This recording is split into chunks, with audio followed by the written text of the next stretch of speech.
Let's see how to view PSD thumbnails in Windows 11.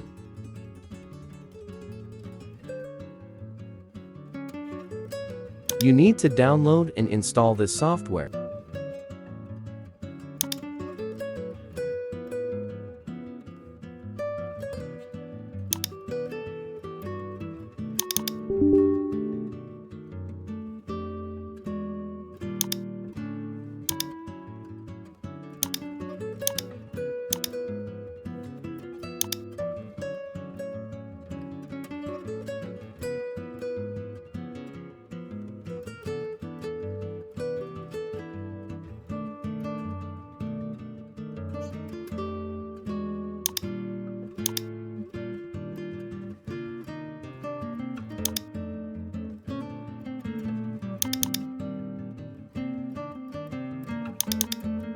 Now, you can see the tumble of your PSD file on your Windows 11.